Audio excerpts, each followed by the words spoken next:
When you step outside the four walls and the radio goes quiet, finding the courage to breathe without the armor is our hardest fight. Welcome to Beyond the Four Walls. I'm Charlie Younkin.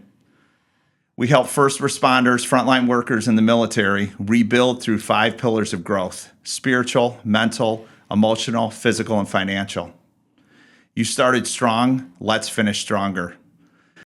Today, I'm really excited to have a very good friend of mine, Scotty Taylor, here in the studio today.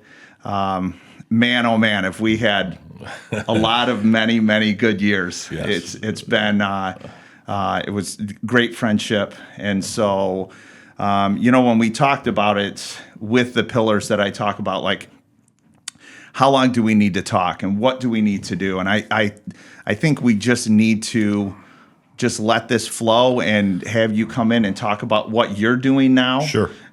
Just give a little history of what you did, just a little bit of your career, and then, wow, this amazing thing that you're doing right now. So let's start talking, Scotty. All right. So first of all, who would have thought 20 years ago that you and I would be sitting in a podcast studio talking about, of all things, mental health and awareness for first responders and military? I mean, let's go back 20 years. Where were we? We weren't there, buddy. We were not. No.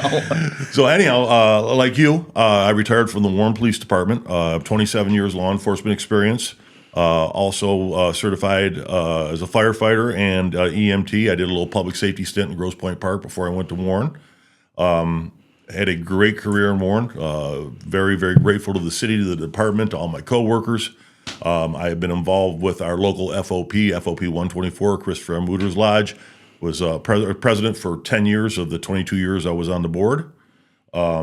Recently handed that off to Mike Parasek, so I'm now the immediate past president for like the third time. I got involved with a program called Frontline Strong Together in 2003. Frontline Strong Together is the lobbyist for the big 3 unions, the MPFFU, POAM, and of course FOP. Went to Lansing, and they said, hey, listen, we have a problem with PTSD, with suicide rates, with our first responders. Their mental health is an issue, and we need to fix it, right? Lansing actually agreed with us, so they said, all right, we're going to give you $2 million a year for 7 years. We want you to fix this problem. We're going to make Wayne State University the fiduciary, and we want this program to be run by first responders for our first responders. So over the course of 5 years, we kind of developed that program. It's a slow go because we just the academics who are responsible for some of the stuff don't understand how we think, right? Everyone knows. And if you're a first responder and you're listening to this, or you're married to a first responder, or you're a sibling, or your parents are first responder, whatever, you know that we are not the same as general public, right? We think different, we act different, and it is what it is. Happy to say in the last 6 months, this program is up and running. It's going crazy. We made over almost 800 department contacts this year. We got programs, presentations, awareness for mental health. We talk about PTSD. We talk about suicide rates. We talk about divorce rates. We talk about resiliency, about moral compass. I mean, we've got trainings for you, name it. If we don't have it, we'll make it. Most of them will be good for continuing ed credits in the near future for all the disciplines. And we consider you to be a first responder if you're either police, fire, EMS, corrections, or dispatch, any of those 5 disciplines. Thus, the FST5, Frontline Strong Together, 5 disciplines. It's a great program. I didn't realize how screwed up I was from 27 years of law enforcement until after I retired. And some issues happen, some things happen, and I'm like, there must be a little bit of truth to this mental health stuff. You know what I mean? And I'm happy to say that help is here, man. We talk about the reason that most first responders don't ask for help is we talk about stigma, right? Ain't no crying in baseball, right? Let's say Sally, suck it up, Buttercup, that type of deal. And you and I, when you hired in, we both got that T-shirt, suck it up, Buttercup. You don't like it, go get a job at the car wash, right? And what we find in that is it's complete BS. Obviously, our divorce rates are through the roof compared to the general public. Our substance abuse rates are through the roof, mostly alcohol, mostly for males. Suicide, you can't even talk about. The stats say we're 2 to 3 times higher than the general public, but the stats are askew. They're not kept properly, and we don't even look at retired first responder suicides, right? It's just crazy. There's no reason just because we decided to be a public service to help the public to be the helperstein that we should have to suffer in our post life, right? That's the best way to look at it. And I equate this, as a cop, like if I had $1 for every time my kid at 14 years old would tell my then wife, "Hey, why is Dad such an asshole?" Well, because Dad's got a terrible job. Dad takes it out on you. Dad doesn't know how to do it. Dad's a jerk. And it's funny, that same teenager is now a sergeant in Warren. He's now a police officer, and I'm hoping that his son doesn't do the same thing. I'm hoping we learn through generations, if that makes sense. When I asked you to come on, and one of the things I asked you a couple of years ago to come on with me and start Lines of Heroes, which there's still some work that needs to be done with Lines of Heroes. But one of the things that really brought me to that place is in 2023, so I was a year retired, I was not in a good place. Right. I was in a real bad place. Mm-hmm. And you had connected me with some people out of Oakland County that was doing a program that was out of state that Oakland County was sending their people to. And one of the things that really stood out for me is that I was tired of being tired. Right. And for years and years, we just push it down. We go through all these things and we push it down. And I had sought out some counseling when I was on my own, because for years you didn't go see a counselor. No. And as much as I think about, there was a certain situation that happened in Warren with one of our own quite a few years ago, and a police department got called because this person was in a crisis. And I truly believe that it took that for the city and the union and just for the whole department to take this idea and say, okay, we need to start figuring out a way to take care of ourselves. Yeah. This peer support program, where is that? What are we doing for our people? Yeah. And right when I was leaving the city of Warren was when things were really starting. In 22 was when things were really starting to pick up, and these peer support programs where you're in a circle after a situation happened, and people are starting to. The men and women are starting to talk. Yeah. And the amount of crying and releasing that was going on and goes on. Yes. And so it's not to say that we still have to do the work, but I can tell you that I never felt like I was ready to take my life, but I was so tired of being tired. And I dealt with so much stuff in my career in Detroit, and then the things that just kept stacking on in Warren. It's the compounding. It's not usually it's not any individual incident, right? Right. It's the compounding. As we talking about, every time you get that, you put a rock in the backpack. Well, eventually that backpack gets really heavy, man. You got to start taking those rocks out, or else you're not going to be able to make that hike. Right.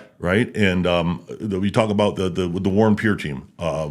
I was fortunate enough to have the backing of, at the time, it was Bill Reichling, who pushed, I give him Bill a shout out here in case you're listening, Bill, who helped me develop that team. I put that team together based on the ICISF theory, which is GRIN training, and which is the debriefing. And that's one of the things that our program will do for you. If you don't have a team, we'll show you how to put it together, and then we'll pay for it. We'll pay for your training. We'll get you up and running free.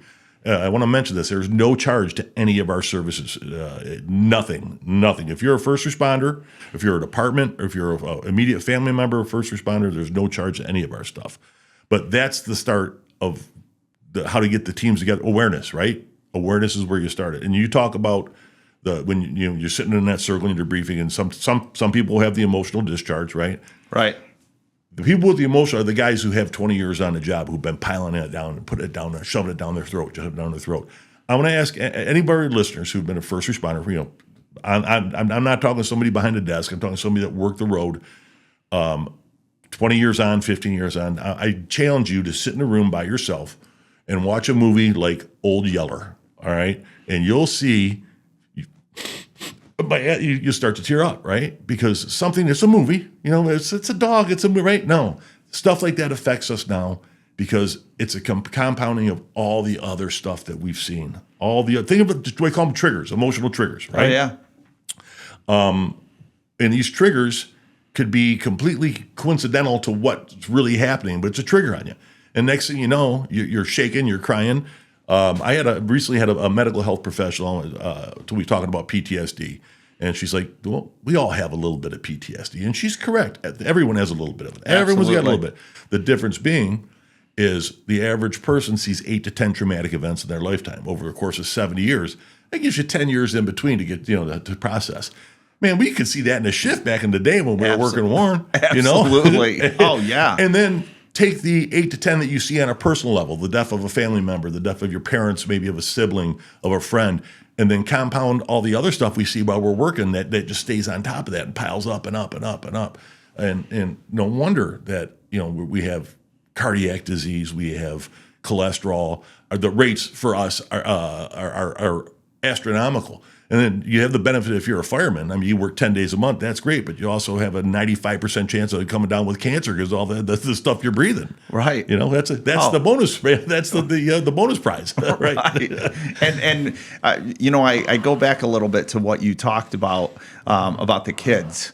About your wife, your ex-wife, and just the kids growing up. And I remember, I worked 18 years of midnights. Oh, yeah. And so my firm belief is for every 1 year that you work midnights is one less year that you will live on this earth. Like there is no catching up. No. You're just, it's killing your body. Yes. And I had gotten promoted. So for 4.5 years, I was a detective. And then I got promoted to sergeant, and I went on midnights. And now we're on 12-hour shifts. And now I'm in my 40s, early 40s.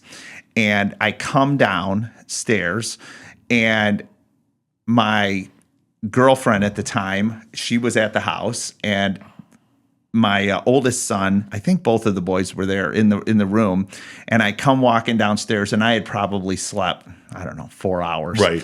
And my son, it almost hurt my feelings, almost. But he goes, "Oh, asshole, dad's back." Yeah. Yeah. Today's episode is brought to you by Valor Collective. In the heroes community, among our military first responders and frontline workers, trust isn't just a word, it's a lifeline. It's earned through action and proven in the trenches. When you're ready to make a move, you don't just need a real estate agent. You need a team that operates by the same code you live by. Valor Collective was built on that foundation of integrity and grit. They understand that for you, a home isn't just a transaction. It's the rally point for your family and the one place you can finally decompress. They've got your back because they've walked the path. Valor Collective, built on honor, driven by results. Your move is our mission.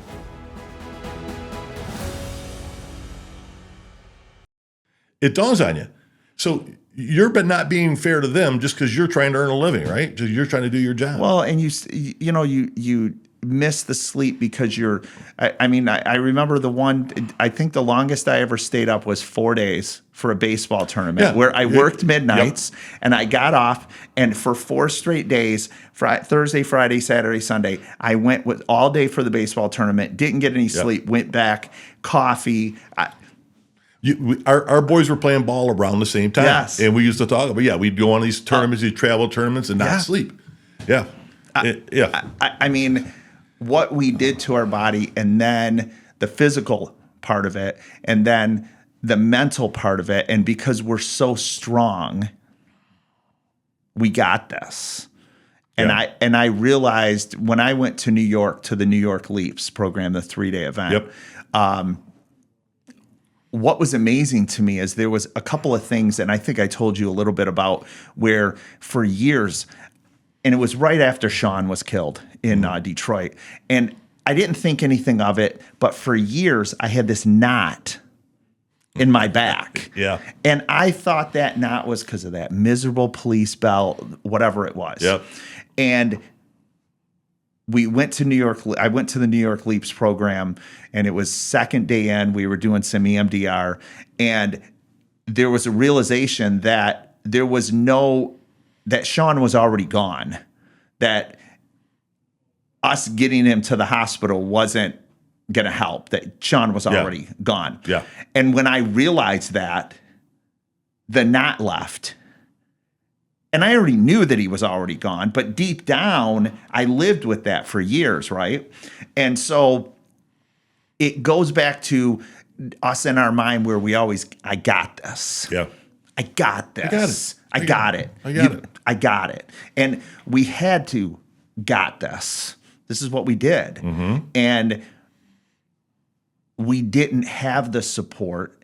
But, you know, Scott, the other thing that when I talked with you about it, where, you know, it is the responsibility of the cities. It is the responsibility of the unions. It is the responsibility of also us. Yes. We looking out for each other, looking at each other. We spend more time with each other than we do with our family. Especially on the 12s. And so, you know, when you walk in and your boy isn't feeling it. Yeah. You can tell, you know him, you can feel his energy. And for years and years, we just let that go by as suck it up, buttercup. Yeah. Yeah. It's about awareness, and I'm seeing now with the younger generation of first responders coming in, that awareness is more prevalent. They are more the touchy-feely, you know, like you hurt my feelings. And that's something that I make fun of. Well, I'm right? a touchy-feely guy. Yeah, you know that. Yeah. But but it's a good thing, right? It's a good thing that they're not afraid to talk about. They're not afraid to go, hey, you know, I think so-and-so is having a bad time. They just had the dead baby run. I think they need a minute. And they're willing to talk about it. And I remember back, you know, you go and you show up on a SIDS, and the infant's deceased, and you know it's obvious, rigor's already set in, but you start CPR because mom and dad are going, you know, you're doing it to help mom and dad, right? You're doing it, let's be honest, we know we've all been there. And then you come back, you do your report. Sergeant, if you had a good sergeant, say, hey, you know what? Take about 15 minutes before you go back on the road. Get yourself together. Hey, thanks. I'll take those 15 minutes. I appreciate it, you know? But you were grateful. You're like, all right, thanks, man. I appreciate it. I appreciate it. Yeah, take 15 minutes. That was the solution back then. Because we got this. We got it. Hey, there's work to be done, man. I got to go save the world. I mean, and when we look at it in all the different fields, and we're talking today about first responders, but just in first responders, the frontline workers, and the military, it's all the same mindset. 100%. It's the suck it up, buttercup. You have somebody, you're in the hospital, and you have somebody that just died, and you were working with him for 2 days, and you know his family, and you know, and then all of a sudden he codes and dies. You're supposed to just suck it up and go to the next patient. Right. Military, there's so much of this that we need to keep this up. Yeah. Of taking care of ourselves. Yes. And we can't forget about the retirees. So the retirees, that's a great point. So you go from a job, whether you're corrections, police, fire, EMS, dispatch, especially dispatch, emergency medical worker, a nurse, ER doctor, right? You go for these jobs, the adrenaline dumps, the fight or flight, the boom, boom, boom. To the next thing you know, what am I going to do today? Maybe I'll watch some TV. Maybe I'll go off. I'm definitely going to the bar. But you stop that adrenaline, and your heart can't take it, your mind can't take it. Right. And that's where we need to focus on our retirees, because they need that special attention. Especially if they're not prepared for retirement. You need to prepare. One of the things I tell all in one of my classes, if you're getting ready to retire, you need to do a couple things. Number one, have a focus. I don't care if it's a part-time job. I don't care if you're watching your grandkids. I don't care if you're volunteering at the soup kitchen. I don't care if you're building birdhouses and then burning them at the end of the day. Have a focus. Have a job. Start a group of civilian friends. Have friends that don't have the same mindset, that weren't cops, weren't firemen. Because you know what? They're going to ground you a little bit. They're going to get you like what real people are. Absolutely. So have a little, and don't get rid of your cop friends. Don't get rid of them. Expand your horizons a little bit, right? and get prepared for that. But have a focus. Don't just grab a remote, and for God's sake, don't just grab a bar stool. I mean, those are two of the worst things that you can do. Right. Stay active. You don't have to hit a gym. Go out for a walk, man. Right. Just do something. It's interesting that you bring that up. And when I talk about this podcast, it's beyond the four walls. Mm-hmm. For years, I really believe this four walls is like, it's a protection. We walk in those four walls. We have the same people that are all living the same hell, the same world with us in these four walls of protection. And when we walk out that door for the last time, we don't have that protection. Yeah, those four walls, even though it's hell, as you call it, that's our comfort zone. We walk out of, when we go to normality, we're not in our comfort zone, man. We're not. Yeah, what we say, we walk out that door, and I'm not worried about having to fight someone or getting my ass kicked or save someone or chase someone or what. That is, how screwed up is that our comfort zone is always being on alert, ready to beat someone's ass. I mean, and then we walk out the door. Yeah. And here's, as you know, like I bring up all the time, like we start strong and we are that young, badass mother scratcher. Like, let's go. But we finish broken. Yeah. We're not finishing stronger. Yeah. We walk out of there and they go, here's your pension, here's your health care, maybe. Yeah. Congratulations. Here's a plaque. Yeah. And you walk out broken. And you wait, what? So you spent a whole career of being Officer Taylor, Officer Younkin. And then that next day, somebody literally go, well, hey, congratulations, Mr. Younkin. You're like, whoa, that's my dad. Wait a minute. What do you mean, Mr. Younkin, Mr. Taylor? You went a whole career of being officer or sergeant or lieutenant or sir to Mr. And I remember the last couple of years, and I'll say 27 years, best job I ever had. It was probably out of 27, probably 26 of them were the best days of my life. I may have had a ball. I was for whatever. But I remember towards the end there when I knew it was time to go, and I'm like, God, I can't wait just to be a mister. Until I became a mister. And then you're almost a little broken. It's scary. It's very scary. So what's next? You know, what's next in life? What do you want to do when you grow up? I'll let you know. About 10 years, I'll let you know. I mean, right. That's exactly right. For so many of us, like, I had been in real estate for years. And so for me, the natural transition was, I'm just going to... It's a no-brainer. It's a no-brainer. Yeah. Where some people, this job consumed them. There are amazing, for me, a great example, you know, I was a construction guy for years. Houses, kitchens, bathrooms, basements.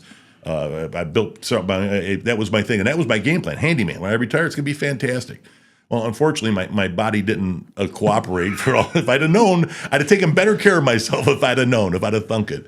And like you said, for me, when this dawning, and I didn't have, there was no like one individual thing that that moment went, oh, you know, that I need to talk about mental health. It just kind of happened. And now that, you know, that this, if you would have said 10 years ago, Scott Taylor is going to be the guy that's going around trying to help people. Scott Taylor was the guy that didn't like anybody. And if you would have told you that 10 years ago, you'd be like, no. But have a focus, right? If for the natural thing for me, thank goodness, is because I had started the wellness team in Warren. I kind of just went right into this thing. Because my job, I bought a trailer. You know me, I've got $100,000 worth of hand tools. I was just going to be a handyman and go, you know, make $300 a day. It's all I want. It's $300 a day, just enough to play golf. And you got to have something to transition to, man. I highly recommend. How many guys have we worked with that's all they did? If they lost their job, they were done. They had no other skills. Nothing. Except going to the bar. Not a skill. Not a skill. I mean, and you know, you sit and you see, I keep going back to a really good friend of mine that he retired, and he was a godly man. He was a chaplain for the state police. And he was retired 3.5 years, 4 years. And he went to a park and ride. and he was tired of being tired. Yeah. And I don't know. I think that we need to just keep this going. Just keep doing what we're doing. Help is one phone call away, man. Yes. One phone call away. Well, We're going to take a quick pause for our sponsor, Valor Collective. For years, your life has been defined by the badge, the uniform, and the heavy lifting that happens beyond the four walls. You've stood the watch and held the line. But what happens when the shift is finally over? Valor Collective presents From the Badge to the Beach. They've built a nationwide network of elite agents who specialize in helping the heroes community find their version of paradise. Whether it's a coastal retreat, a mountain sanctuary, or just a quiet piece of land far from the sirens and the stress, they are the bridge to your next chapter. They understand that after a career of service, you aren't just looking for a house, you're looking for the peace you've earned. When you're ready to transition from the front lines to the shoreline, there is only one place to go, OneRealMove.com. No matter where you're looking to plant your flag, Valor Collective has the recon and the reach to get you there. OneRealMove.com.